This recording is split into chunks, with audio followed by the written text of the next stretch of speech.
Well, I am an ophthalmologist, which is an eye physician and surgeon, and currently I'm pursuing subspecialty training in vitreoretinal surgery.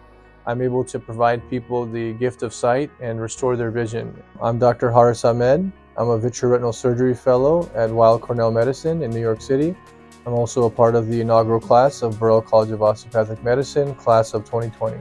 I am the first in my family to go to college and the first one to become a doctor. So I picked Burrell for multiple reasons.